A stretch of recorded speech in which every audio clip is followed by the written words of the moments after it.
The following program is sponsored by Friends of Life Outreach International.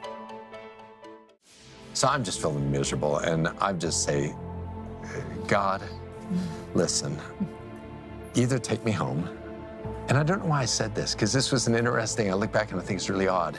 Either take me home or send an angel to minister to me. Yeah. What happened in that moment? An angel walked in the room. John and Debbie Lindell draw from their personal experiences to help you walk in victory and enjoy a new normal. Next.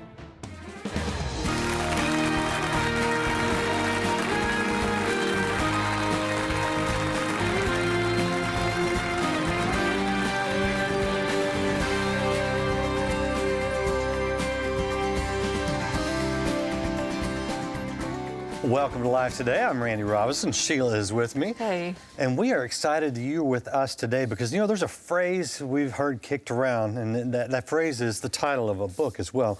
New normal. Well, we're going to tell you about a little bit of a different new normal, and we are excited to have back on Life Today John and Debbie Lindell. Welcome. Great to have you. Thank you, Randy. Sheila, it's good to be with you. So we've heard this phrase, new normal, and usually it doesn't, it's not good news, right? We're gonna have to learn to live with a lot of pain. But you're going an entirely different direction. Where are we going with this? You know, my observation as a pastor is that through the years, I would watch believers and they would visit the land of blessing. They just wouldn't stay there. And so too many people view God's blessing as temporary or as random. And when you read the book of Joshua, you find that in order to live in the land of blessing, there is something we have to do. There are things we can do. God gave them the land, but they were going to have to fight some giants. God gave them the land. There were some cities they were going to have to take. God gave them the land, but there were some things they were going to have to do to make room for God to work in their life. The same thing's true for us. When you say live in the land of blessing, for somebody who's flipping through channels and doesn't even know what that is, what do you mean by that? It's a land where you experience the goodness of God in a variety of ways that affects every aspect of your life. It's seeing God work. It's seeing prayers answered. It's seeing a fullness to your life that doesn't come accidentally or incidentally. It is a matter of positioning ourselves in a way so that God can work in our life in a way He's desired to all along. There's this whole tension, I think, in Scripture, and we see it very much in the Old Testament. It's this if-then construct, right? If you'll do this, then God will do this. And in the New Testament, you know, we go, oh, Christ has done it all. What is still left for us to do? Well, I think that's a great question. You know, Paul puts it this way in Philippians. He says, God is at work in you. Now work out your salvation with fear and trembling. So is it God or is it us? It's both. This is the thing. God desires a partnership with us. He invites us in to be a part of the work He's doing on the earth and the work He's doing in us. And so there's a sense where we have a responsibility to own some things. Think in the beginning of the book, he says to Joshua over and over again, be strong and courageous. He doesn't say, I'm going to make you strong and courageous, though he does.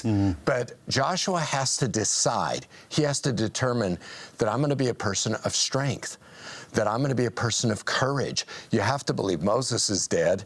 He's leading them into a new land. Just the intimidation factor of following a man whose face glows with the glory of God is daunting. And God says, listen, now's the time for you to be a person of courage.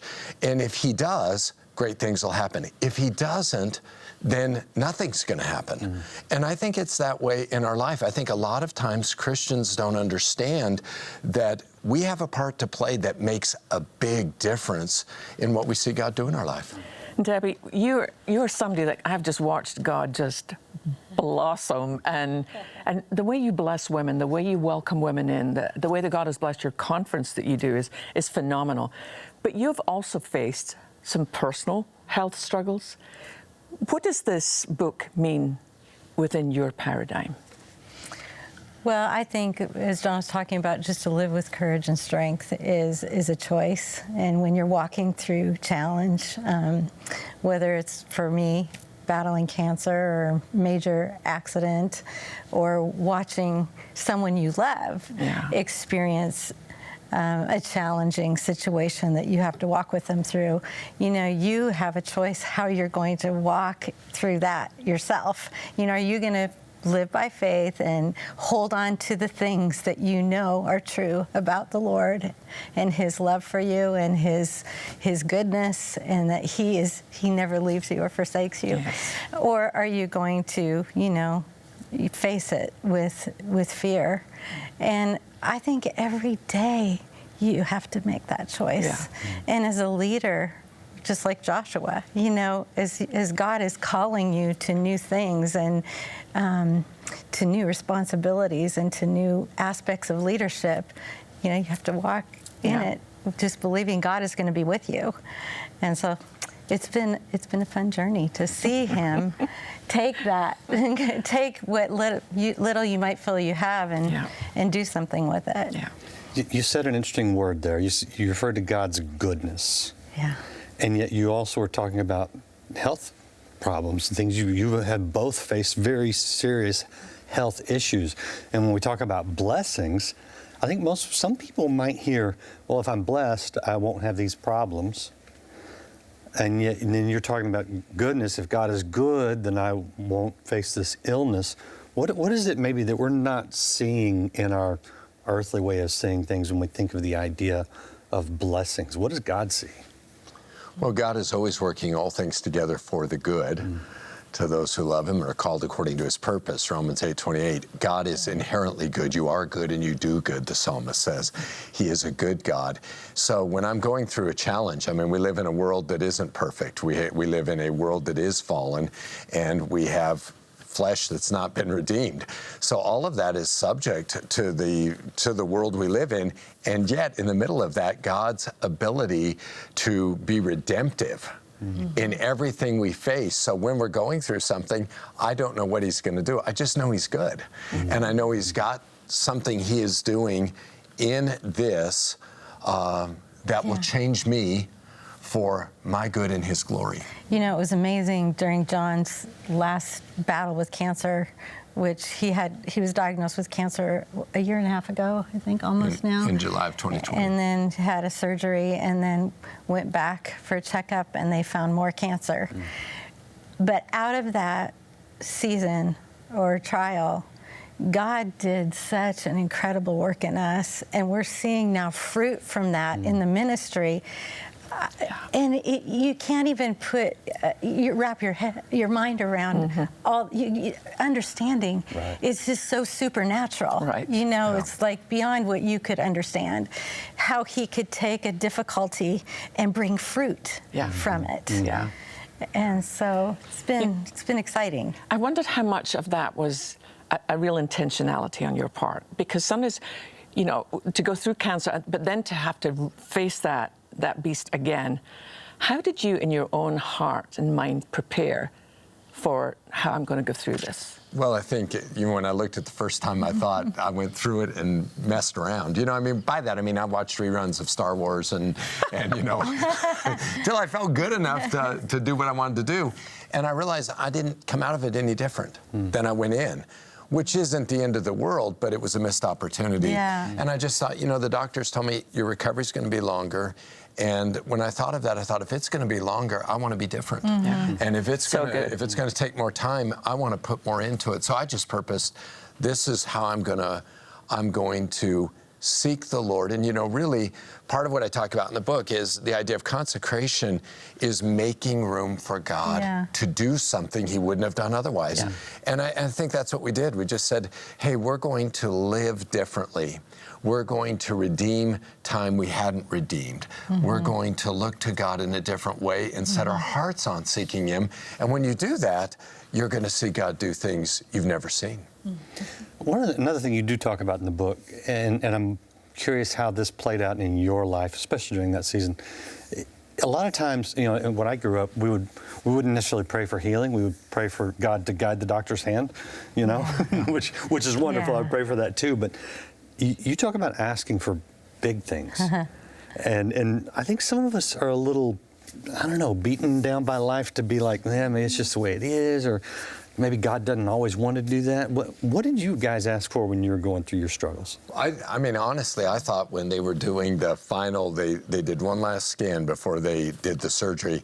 And as I was laying on the table, I was like, I can't wait to see what God's going to do. Yeah. So in my mind, I was fully thinking, I'm going to get a report that I don't have any cancer anymore.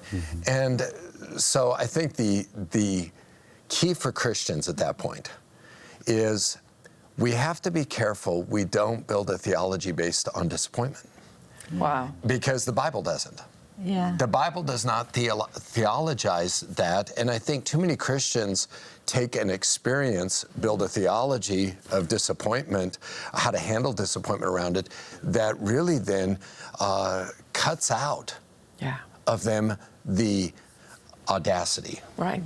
Because I think it takes a boldness of faith to say, I'm believing God for big things, and that God is going to come through. And so, you know, in that, when it happened, I just said, well, then I'm going to use my recovery time to really dial into God. I mean, I figured, hey, and we didn't know how long that was going to be. Either he heals me, and I don't have to do that, or he doesn't, and his plan is, because I kind of had in my mind, you know, I really thought on the table, I can remember thinking, I can't wait to see what they say. Yeah. But I never, in the whole deal, I don't ever remember thinking, oh God, you let me down. I just was like, okay, I'm gonna grow close to God in this. I'm gonna set my mind and heart on seeking Him, because when I come out of this, I will be different. I know that. So that it's that thought That's of, so good. you know, when So people good. are going through this trial, I think we have to think, what is God wanting to do in me that's going to change me in a way that is going to help me live a whole different life and be a blessing to people I come in contact with? One of the things I've been journaling about just in my own life is this whole idea of redemptive remembering, of remembering the goodness of God. Because sometimes when you're right in the middle of something, it's overwhelming. But I begin to write down all the good things God has done and the faithfulness of God. And I'm wondering, Debbie, when you heard that this is going to be a different adventure than you thought, how did you, as a wife, how do you position yourself to keep your face toward Jesus? Oh, I think it's one day at a time. I mean, just leaning into the Lord. And I mean, I think it's more difficult to watch somebody you love I totally agree with walk that. through a challenge than it is when it's yourself. You know, you can rise to it. Like at least my personality is like, I'll make it through this. But when you're watching, and he didn't share this, but he really struggled with discouragement, you know, leading up. We wanted to be full of faith going into it, but the enemy like really attacked us. There was the minute I got the diagnosis, a despair I had never felt my whole life. Wow. I didn't know the feeling of the word until I actually was hit with it. And it was a despair that was unbelievable. So you can have that happening. You know, sometimes people think that if I'm believing God for great things or God is at work, I'm not going to have any battle with my feelings. And that's not true. That is just not true. I mean, in that for that month, I had despair like you would not, like I never knew was possible to feel. And yet you feel like, man, I've got Easter, I've got men's conference, I've got this book being launched, I've got to be game on, and I can't tell people because I knew where to get out. So you can't tell people, you just got to do it. But still, you're battling that inside. And so that's And I was like, I got to stay on top for him, you know. Of course, you know, of course. He's in a deep battle, and so God, you're going to have to give me the strength to carry, you know, do what I can to lift him and encourage him. But you know, some days are hard. You know. But I think it's great that you acknowledge that. I think sometimes we feel obliged to be like God's PR agents, you know. And he seems to be doing just fine by himself. There's balance as a leader, because you know you can't just get up and go, hey, here's where we're at. Although we were pretty open with the people as far as, you know, we need your prayers. And once we let the word out, I mean, but still I wanted to be faith-filled and positive for them, because I want them to believe God with me for God to do something. And so I never really told the people about the despair, because when it's that deep, you just feel like, I don't know that people can handle hearing, wow, Their this leader. this is where their leader's at. You had someone you could talk to, yes? You know, right here she is. Debbie. Well, and I mean, that's where I'd go. That's where I'd go. You know, but even in that, I mean, even Our in that, kids. our kids knew, some of it, but even in that, God met me. I got out of, after I have the surgery, then I have a secondary septic infection, and it's a bad deal. And so, you get out of that, and they released me from the hospital. We begged them to get out early because of COVID, and we're out in California. We don't know anybody. And so I'm at the VRBO, and I'm laying on the bed. It's Sunday night. It's 12:30. I can remember looking at the clock, and I'm so filled with despair. I've got a splitting headache, which really, they'd had me on morphine on, and it's what was the initial symptom that put me in the hospital. And then my legs are killing me because they put me on a medicine that cramps your legs up. And so I'm just feeling miserable. And I just say, God, listen, either take me home, and I don't know why I said this, because this was an interesting, I look back and I think it's really odd. Either take me home or send an angel to minister to me and to touch me. And what happened in that moment? An angel walked in the room. For the only time in my whole life. And he was behind me, and he touched me, and when he did, it was like a vortex of fire that went up to the top of my head, went back down, went back up to the top of my head, went back down.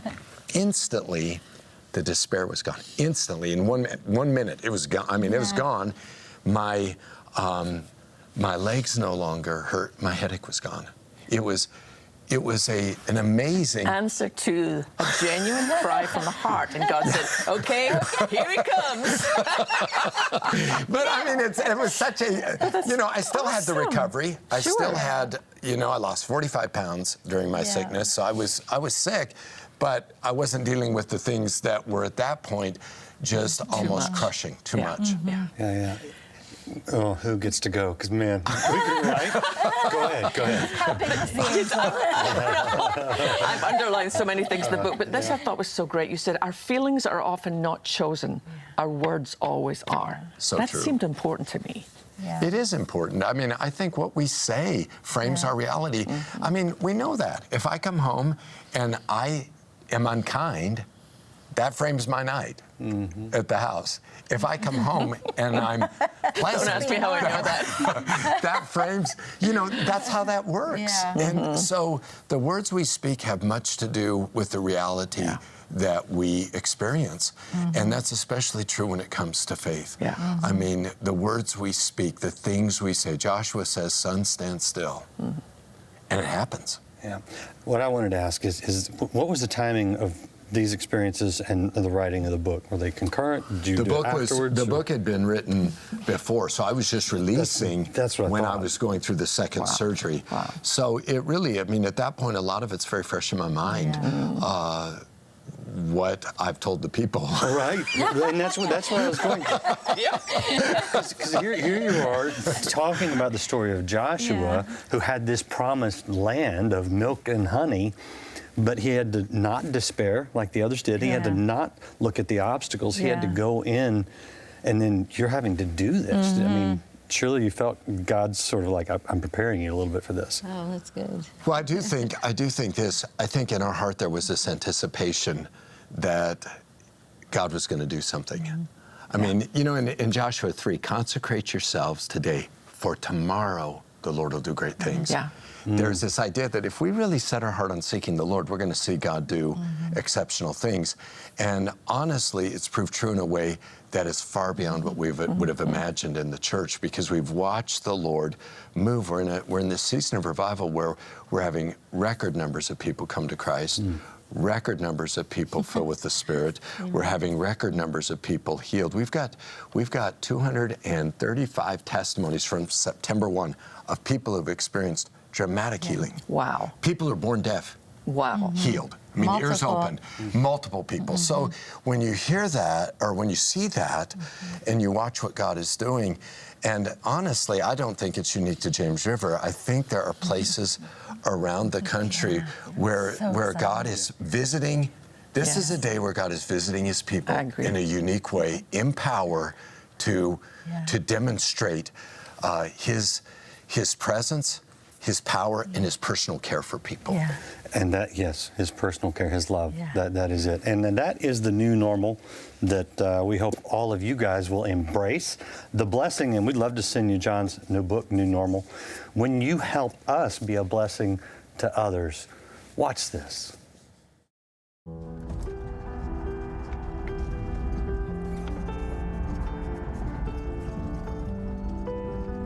In these areas of southern Angola, they're facing the worst drought in over 40 years. Crops that have failed year after year. More than 1.5 million people that are facing severe hunger. 114,000 children under the age of 5 that right now are suffering from acute malnutrition. And we see it when we visit the malnutrition clinics here. Literally overfilled clinics filled with children that are fighting for their lives. 9 days ago, this grandmother, Dionise, brought her grandson, Joao, to this clinic. Literally because he was battling a battle of life and death, fighting for his life because he had acute malnutrition. How, you might ask? Well, because she didn't have any food to feed him. When I asked her about her food situation, she became very emotional. Explained to me that there's many days where she has no food to feed him, where they go without food. That's how a child like this ends up with his skin literally peeling off his body as the body starts to shut down, trying to just keep him alive.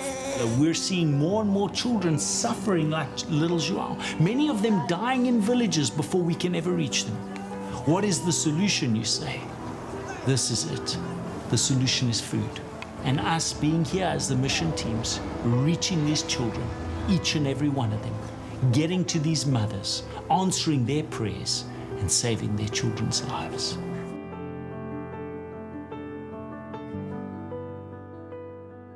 I'll never forget my first time in a malnutrition clinic in Angola.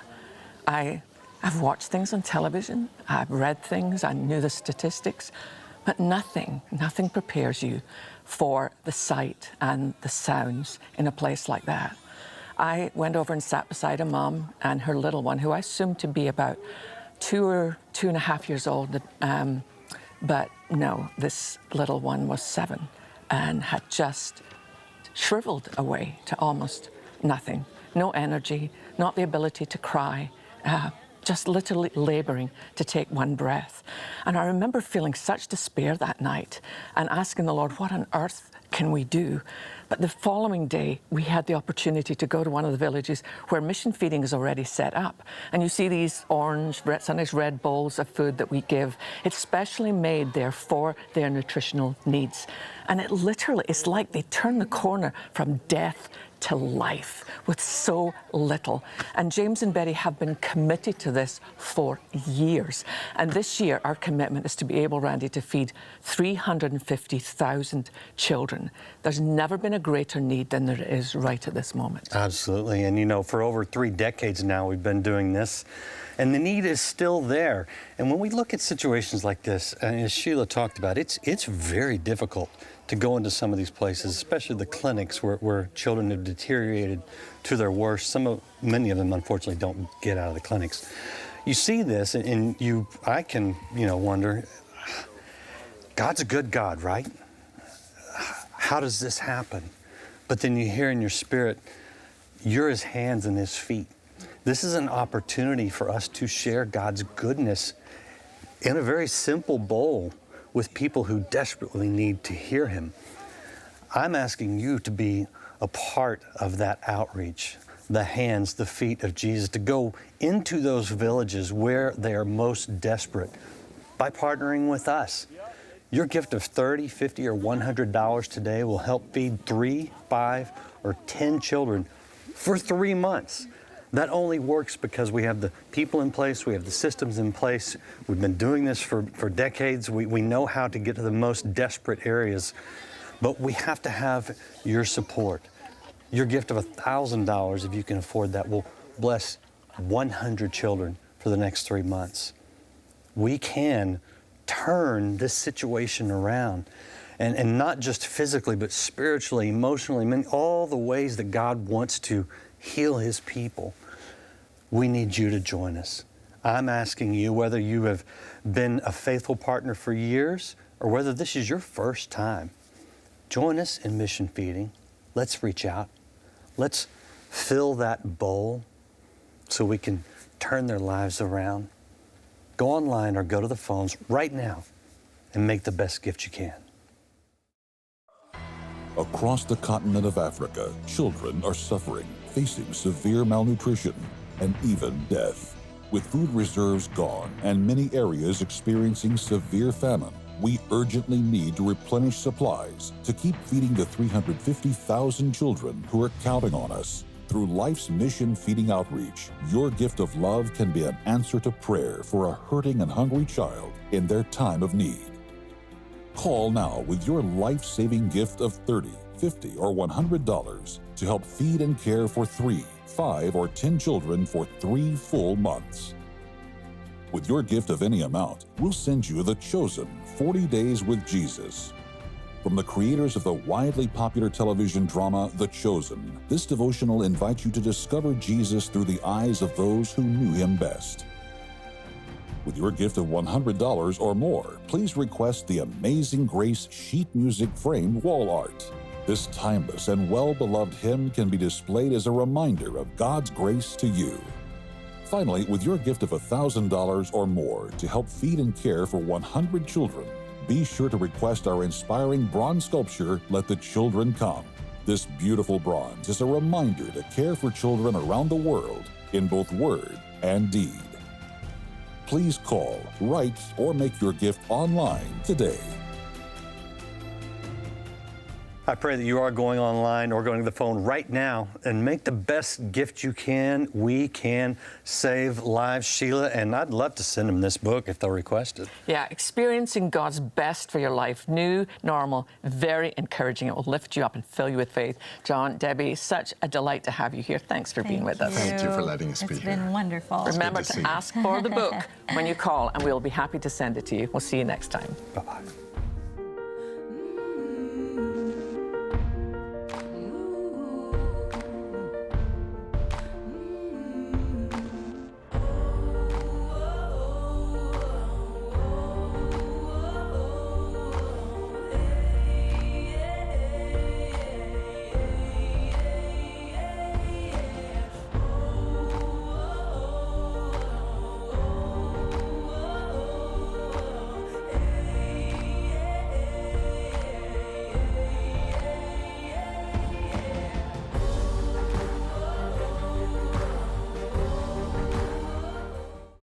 And so that is what led to the deepest depression that I've ever had. Grammy winner Mandisa shares how God pulled her out of the dark. Life Today is made possible by the supporters of Life Outreach International. Your gift will be used exclusively for the exempt purposes of life. The ministry features specific outreaches as examples of the programs it supports and conducts. Gifts are considered to be without restriction as to use unless explicitly stipulated by the donor. The ministry is a member of the ECFA.